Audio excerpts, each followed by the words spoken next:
ഒരു കാപ്പി കുടിച്ചാൽ വല്ലാത്ത ഉന്മേഷമാണ്. കാപ്പി ഇഷ്ടപ്പെടുന്നവർ ഏറെയുണ്ട്. ചന്ദ്രനിൽ ഇറങ്ങിയ ആദ്യത്തെ കോഫിയെ കുറിച്ച് അറിയാം. വെറും 5 സെക്കൻഡിനുള്ളിൽ ഒരു ചൂടുള്ള കാപ്പി എന്ന പരസ്യവുമായാണ് 1963 നെസ്കഫെ ഇന്ത്യൻ വിപണിയിൽ പ്രവേശിച്ചത്. ഇന്ത്യയെ പോലെ ചായ കുടിച്ചു മാത്രം ശീലമുള്ള ഒരു രാജ്യത്തെ സംബന്ധിച്ച് ഇൻസ്റ്റന്റ് കാപ്പി ഒരു പുതിയ ആശയമായിരുന്നു. പിന്നീട് ബ്രാൻഡ് നെസ്കഫെ ക്ലാസിക് അവതരിപ്പിച്ചു. അതിനുശേഷം നെസ്കഫെ സൺറൈസ്. 1939 രണ്ടാം ലോകമഹായുദ്ധം. യുദ്ധസമയത്ത് US സേനയുടെ ഭക്ഷണ വിഭവങ്ങളിൽ നെസ്കഫെ ഒരു പ്രധാന ഘടകമായിരുന്നു. വേഗത്തിലും എളുപ്പത്തിലും ഉണ്ടാക്കാൻ കഴിയുന്ന രുചികരമായ കോഫിയായി നെസ്കഫെ പ്രീതി നേടി.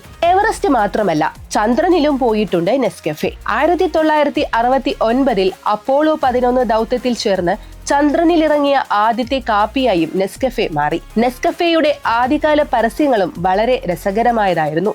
ഒരു ദിവസം നെസ്കഫെ കോഫിയിൽ ആരംഭിക്കൂ എന്ന ആശയം മുന്നോട്ട് വെക്കുന്ന പരസ്യങ്ങൾ നെസ്കഫെ ബ്രാൻഡിന്റെ മുഖം തന്നെയായിരുന്നു. ലോകത്തെ ഏറ്റവും ജനപ്രിയമായ കാപ്പി എന്ന നിലയിൽ ആധുനിക കാലത്തെ ആവശ്യങ്ങൾക്കനുസരിച്ച് ഉപഭോക്താക്കൾക്ക് അറിയാവുന്നതും അവർ ഇഷ്ടപ്പെടുന്നതുമായ ഉൽപ്പന്നങ്ങൾ നൽകി ബ്രാൻഡിലേക്ക് കൂടുതൽ ആകർഷിക്കുന്നതിനായി നിരന്തരം പുതിയ മാറ്റങ്ങളിലൂടെ കടന്നു പോവുകയാണ് നെസ്കഫെ. ഇന്ന് നെസ്കഫെക്ക് 150-ലധികം രാജ്യങ്ങളിൽ സാന്നിധ്യമുണ്ട്. ലോകത്തിലെ ഏറ്റവും പ്രിയപ്പെട്ട കാപ്പിയായി നെസ്കഫെ മാറുകയും ചെയ്തു. For more videos, follow our channel.